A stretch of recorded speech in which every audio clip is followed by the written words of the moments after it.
Hello, you're watching Smart Money, and today we're taking a closer look at fine art as a fine investment. That with just last month, Strauss Co, Africa's leading art auction house, having set a new record for the most expensive artwork ever sold at auction in Africa. So who better to talk us through the kind of activity we're seeing in this space than the director of Strauss Co, Susie Goodman. Thanks so much for joining us today, Susie. So what are you saying to those who are considering investing in art as an alternative investment right now? How much of a good idea is it? But firstly, I would like to say, jump in. It's an amazing fourth opportunity of learning a different investment type.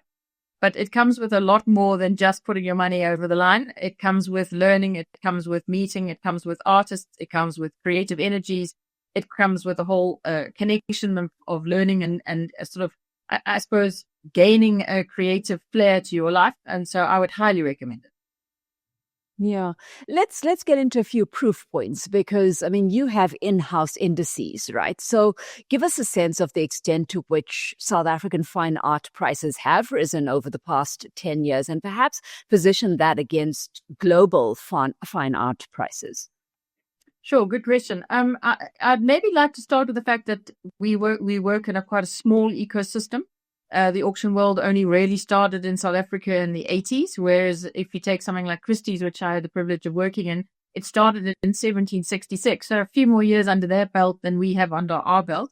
So we do also work with a market that has a naivety about what an auction is, why the secondary market is around, what is the importance of a secondary market, because obviously the art ecosystem has the gallery system, the artist system, the NGOs, the educational system, and the secondary market really falls into the section after that, where you purchase from a gallery, or you purchase from an artist, or you purchase from an art fair. And then when you want to resell work, that's obviously where the auction business comes into it.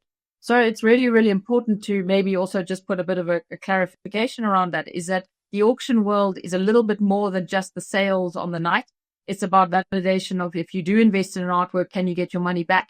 We obviously at Strauss have give all our results in terms of every single item that we've sold. So you can clearly go and see how that artist is tracking, how many artworks we've sold, how many works to the size, the medium. You can get quite a lot of information, which helps you to be very knowledgeable about purchasing. A lot of auction houses don't put that knowledge in. So I think it's quite a good thing to differentiate with the local economy, that we provide a reference points because there are less reference points in our ecosystem. In terms of growth, I think the pricing went ballistic. Strauss started in 2009, but I think when prices started to really start to hike was actually COVID, because we were very, very fortunate that we were able to broadcast a live auction on a platform to the world, even though we were locked down with masks, the three of us sitting in a room and hoping someone would come online. But since then, I think the biggest difference is that we have growth on growth every year since beginning of 2020, is that we've seen an increase of 22 to 25% international buyers starting to buy in the market. And people who've never even put foot on the continent, let alone the southern part of the continent. The nice thing about that is that they see the opportunity because of the exchange rate, the affordability, the strength of the local art market, and in a sense, I suppose, the benefit of, even though you can't say there was a benefit, but because of the cultural boycotts around apartheid, the local art ecosystem grew in itself to be strong, to sustain itself. So I think when an international person looks at what we offer, they realize there's a massive amount of opportunity in terms of different artists, different mediums, different periods, different histories, different value points. And so what we saw is a lot of people who had been collecting contemporary art in Europe or maybe even in Asia or in America suddenly realized that actually to be able to connect over COVID, and they had the time to find a small fish in a big pond, because on the internet, everyone is seen as the same. We've had this continuous growth, which has been amazing because it allows for a bit of a spin-off into the local economy, because if you don't find, say you were interested in a particular artist and you didn't get it at auction, we often refer them then to their gallery who manages that client or manages that artist. And it allows for the continuous purchasing within the ecosystem. I think the other thing that is important is that the demand for contemporary was not only prolific since 2020, but also we were lucky in the sense that we've always been an auction house that is also very much based, a lot of our auctions and our knowledge and our strength and value in the modernist sector. So a lot of the artists who are no longer here, for example, the Ernst Stearns, the Gerard Sokotos, the artists who sadly are no longer alive, that has value. And I think that's something that a lot of contemporary art collectors globally realize, is that we're not a flash in the pan. Contemporary art, yes, the galleries have taken a lot of those contemporary artists to amazing art fairs, and there's amazing talent and pricing and all of those good things. But the market was validated by the fact that it had this very strong modernist sector sitting behind it, with real prices, real collectability, and collections that are sitting in international museums globally. So the validation is very, very important when you're talking about the growth of an auction house on the continent to the rest of the world. So Absolutely. that is an important aspect. And as you underlined as well, whether the investment is a good one depends on the nature of that underlying asset, the objectives of the investor, and how these alternative assets fit into, I guess, their entire portfolio, bearing in mind that we are looking at illiquid assets here. But there is certainly appeal. As you say, June saw Strauss Co. set a new record for the most expensive artwork ever sold at auction in Africa. So tell us about the artist, the painting in particular, and what made it so special, because it was estimated that it would fetch, anything between 5 to 7 million, but it actually sold for 31 million rand. Yeah, it was one of those absolutely why we're auction junkies, because that is the moment of, because remember, at an auction, ultimate price is determined on the night, because how many people you have bidding is the thing that determines the final the final hammer price. But to tell you a little bit about the painting, it is an iconic work. I'm sorry it's not behind me. I do actually, fun enough, have a little poster here, which actually I could put up just for fun. Here it is. That was her. She was called the Lady from the Orient. She was painted by Vladimir Tretyakov, who was a Russian South African. He came and based himself in South Africa after the war in 1946, mainly in the Cape. And he was deemed as the people's artist because he didn't exhibit his work in mainline galleries. He exhibited them in John Hawes and Sutherford's and in shopping centers. And so a lot of people got to know his work. But I think he was very influenced by his time coming from Russia to within the war, about being in the East as well. So this person was actually a real person. She was called Miss Ho. She was a greengrocer's daughter from Cape Town, and he painted her in 1957. And I think the genius around Tretyakov is that he realized, because he had such appeal to the public, is that he started making prints of his work. And it was a very, very clever marketing strategy. He did have a marketing background too, so maybe the two things fell in properly. But because he made these prints, a lot of people who couldn't afford to buy the oil painting or the original work bought a print. And in 1960, around about the 60s, he sold more. He was the second most popular print being sold in England. I mean, that's not even on the southern part of the continent. In England, his print was the second most important print. So he got mass visibility. And because he sold it, he had the recognizability of it. And as you probably know here, you could go to Mr. Price and you can often find a cushion cover with her on it, or a candle or a handbag. And so I think she was a little bit like the Mona Lisa. People wanted to come and see her. Literally, people came and visited her when we had her on view at our offices. And it was the most wonderful thing, hearing of stories of people saying, I got a print as a young adult, and now I'm seeing the main painting. So she created, she had an aura around her as a painting. She was wow. She had these amazing hands and this fantastic red lipstick. So she was pretty eye-catching when you saw the real thing too. But because that image is in everyone's minds, I think that recognizability made her quite sought after. And so on the night, we knew there were a few people interested, but the sense of excitement was completely palpable. I mean, the auctioneer started at Alistair at 4 million, and it quickly ran to 5 million. And then from 5 million to 10 million, we were fighting with about 5 people. And then suddenly 2 people jumped in and they continued battling it out, literally. I think we all held our breaths. I mean, even Alistair, the auctioneer, said, I've never said 24 million in the rostrum. So there was some incredibly exciting dynamic. I mean, you literally held your breath, and then the hammer fell. And I mean, of course, we were completely blown away, completely privileged, but also quite rightly so. It is a very well liked, deservedly priced work. I mean, it caused a sensation, and quite rightly, 2 people who really, really wanted it had to battle it out until one person had the nerve to win. Absolutely. Well, as an African auction house, I mean, you regularly champion artists from Africa on global platforms, right? So, what would you say makes Africa such a rich artistic hub? Absolutely. And then maybe just tying up the last comment around the Tretyakov. I think the other thing that's incredibly important around the continent and selling from the continent to the rest of the world is that when you do get a really high record like that, the global international press pick it up because it was equivalent to $1.7 million. And suddenly you're not a small fish in a big pond. You're suddenly, oh my goodness, they sold a record on the continent. And I think it's really important about the validation of what is on the continent and what comes from the continent to the rest of the world. We're a recognizable brand. When you get a record like that, people who are collectors and maybe haven't heard about us would stop and go, gosh, that's an important piece that was sold on the continent. So it helps us to be able to do more from the continent to the rest of the world because the connectivity gets better. The more you put it in the media, the more people can do search engines and find us, the more we're able to, launch into selling more artworks, whether they're from Zimbabwe or Botswana or from Kenya. You need to make sure, we're a big continent, so to be able to have that marketing and press recognizability under the brand of Strauss & Company allows for the validation that people think, okay, if I buy something from the continent, am I going to get it? Is it a legitimate place? Is it people do ask those questions because it's an unknown place if you've never been to it. So I think the more that we have these kind of records and this kind of content constantly, then I think it sort of helps with our strategic vision of selling more from the continent.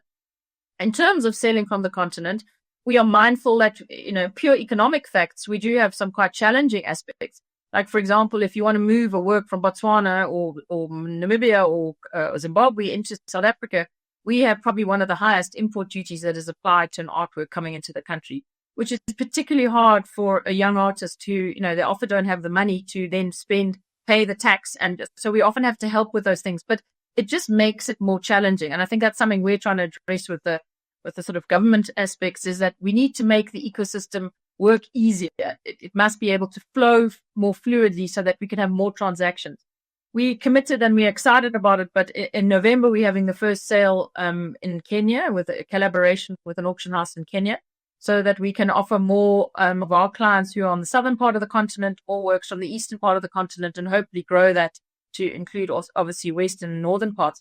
But it's anything on the continent needs collaboration and networking because we're a big place. So it's important that we keep the strategic view, because I think we can do. A lot of people are saying, why do we need to sell work from the continent in London or New York or in Paris? So I think the more that we can build, obviously, the connectivity on the continent and the visibility and the marketing and the branding, the more I suppose, the international buyers who are looking for these kinds of work, or institutions who need to recalibrate because they might not have had as many artworks by women or artworks from the continent, they're looking at buying, but they need to be able to access it. So all of those ingredients sort of go into one pot with a sort of clear strategic view of selling more works from the continent to the rest of the world.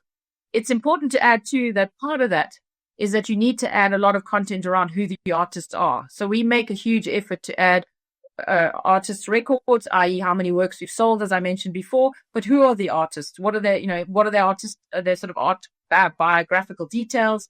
Every work that we've handled, we have an image, and that sort of forms part of our continuous digital marketing and presence in the digital world, that people can find those artists, because often you can't find a young artist or an emerging artist or a forgotten artist unless you have that information within the Google meta world.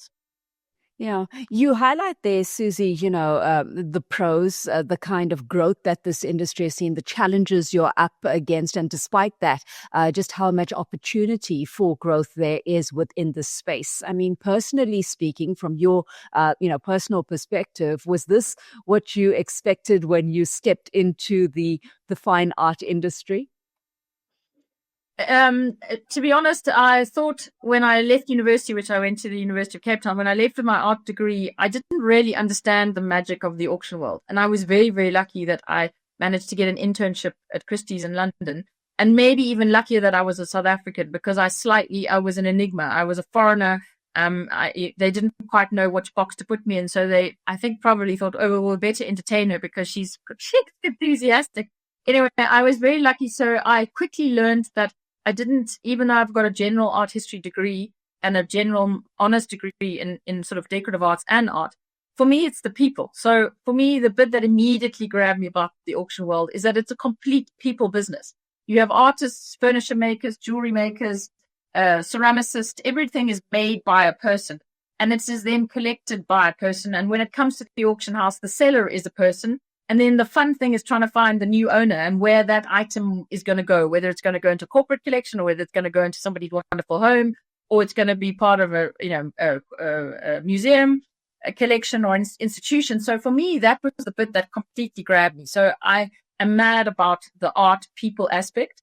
I find it incredibly exciting, but I think the bit that has completely sold me, and I am very privileged to be involved in it, is the opportunity. And as you quite rightly said, we're not even scratching the surface in terms of the continent and the opportunity of doing more here.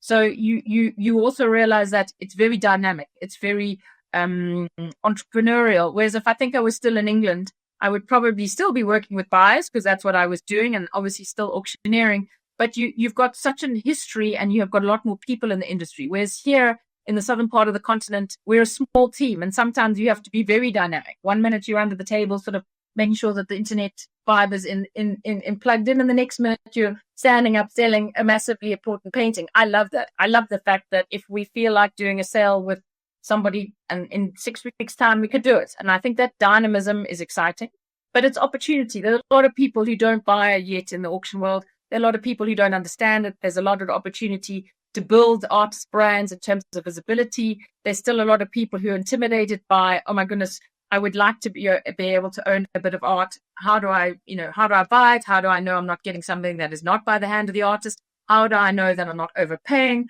How do I know that I can get my money back? I find those things, I mean, we're literally starting that journey. Even though we've made good progress, there's huge opportunity. Susie, that all of that said, Strauss Co is seeing, this continuous and strong growth over the years. What next for your auction house? Sure. What next? This year, well, very excitingly, the first auction out of the southern part of the continent. So the one in Kenya and on the 5th of November is particularly exciting for us and particularly important for the strategic direction we want to go in. We've also 5 years ago established the wine auctions, and last year we launched the first brandy auction. So within the crossover of some of these other collectibles are really, really important. We very significantly invested in our furniture and design team last year, and obviously the jewelry department, because there's a lot of collectors who don't necessarily want to only collect a piece of art. They might want to buy a piece of jewelry, or they might want to buy a watch, and then that often can help them go through the door of also understanding the other aspects of the collectible markets. I think the thing for us is that we're very mindful of the fact that we have an opportunity with the G20 coming at the end of the year to maybe go and approach the government, or particularly the Minister of Arts and Cultures, around some of the obstacles that we have that I mentioned earlier around moving art. And I think that's something that we've got on the agenda to address, because I think that if you look at the European sector, they have much lower import duties to encourage the movement of art to be much more economically beneficial for the collector and for the artist. I think the other thing that is always an amazing opportunity for us, but very important commercially, is around the fact that the art ecosystem within our borders is that we don't have as many reference points for people to go and learn and see and understand art that is around. So one of the ideas that we're working on is to try and maybe do some collaboration with the sporting world, so that we get a few, instead of only having the Bokke heroes or the cricketer heroes, that we have a few art heroes. And maybe we could do some collaboration that just allows people to say, okay, I recognize that image. So I guess learning a lesson from Trecci in that amazing prize is that I want to recognize some of the local heroes from the continent that we can get a bit of visibility behind, in terms of exposure to people who maybe don't come across art in their day-to-day lives or in their work environments. Because sometimes there's no art where you work, or there's no art where you go to school, or whether you go to university or in a tertiary environment. So we're trying to maybe see if we can do something fun with an art hero. Maybe there's someone listening who is a Springbok enthusiast and has connections. But those kind of things, I think we need that visibility. We need to, and Mandela Day, funny enough, reminded me about that on Friday, is that he very cleverly taught us all the rules of rugby and encouraged us all to be complete and utter Bokke supporters. Well, I think this nation is extremely amazing in that. So maybe we can get a little bit of a rub off of that and have a few art heroes to grow the market's visibility. Well, wishing you, Susie, the best of luck in all of those endeavors. Certainly lots to look forward to. Let's leave it there for now. Susie Goodman is the Executive Director of Strauss Co. Thank you.